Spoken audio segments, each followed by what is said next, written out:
Last and certainly not least, Senator Webster.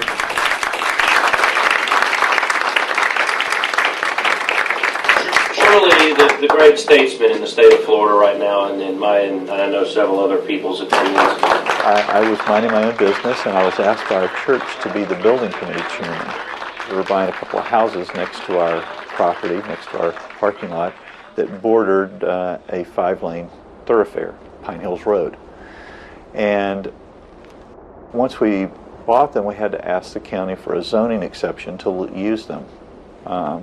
So we asked them if we could use them for a Sunday school class, 1 hour a week.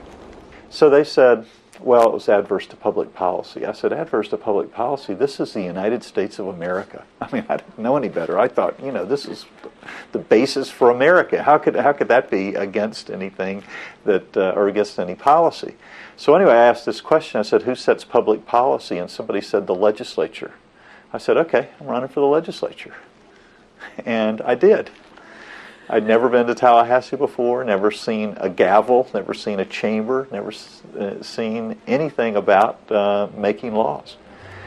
So I flew up to Tallahassee on the last day to qualify, 2 hours before qualifying, and paid my money, and I was in the race. So election night came, and after midnight I went down to the elections office. I knew one person there. I walked in the door, and he said, it's a tie vote. I said, well, are there tie votes? Because I was naive, really. He goes, no. He said, no, there's one area left. I said, where is it? He said, Pine Hills. And so I knew I was going to win, and I did. Paper next day, the Orlando Sentinel reported that I lost. I don't know that they ever retracted it, but I won.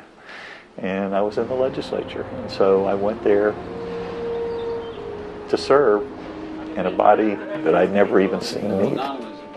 So I sat on the back row with no agenda, and I just watched. And I read the rule book. I did two things. One is I dreamed of being Speaker of the House, and I read the rule book so I would know what the rules were.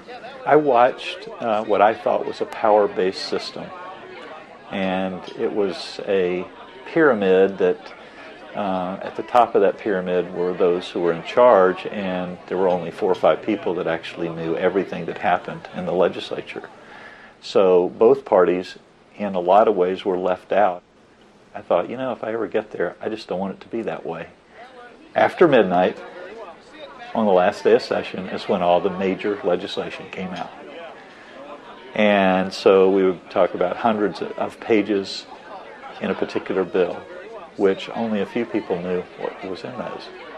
But the members, having worked all day, having eaten pizza and barbecue or meatloaf, were in no condition to make a prudent or wise decision. They were just ready to vote on whatever was thrown out there so they could go home. So then you go home, and 6 weeks later, 6 months later, or even sometimes a year later, you find out what you really voted on: fees, taxes, other things that were stuck in bills, and no one knew they were there except just a few at the top of that pyramid. And so when I became Speaker, I wanted to push down the pyramid of power, spread out the base, so every member got to be a player. So anyway, we instituted some rules that were different. We gave much more time and notice to the members so that everyone would know what they were going to be voting on. We took up the most important issues first. And I also despised meeting late at night. I thought that there was just something too secretive about it and too hidden. So I said, okay, no meetings after 6 o'clock at night. No committees, no session, nothing. Everybody loved it. But nobody believed that session could end on the last day, on time, at 6 o'clock. So I remember the gallery was packed on the last day of session, and both the House and Senate chambers. I think they showed up just to see, is it really going to happen? Can they do it? I could see the presiding officer in the Senate. So we raised our gavels both at the same time at 5:59, and we hit them down. And there was this huge cheer.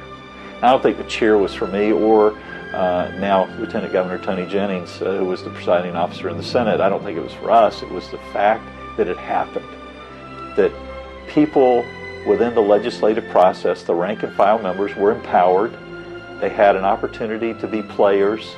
They got to listen and participate, and all was done in an orderly manner, and we ended at 6 o'clock.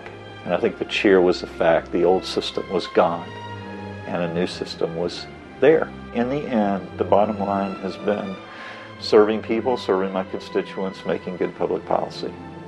I hope people remember me as someone who came with a set of principles, a name, faith in God, and a family. And when I left, I still had those 4 things.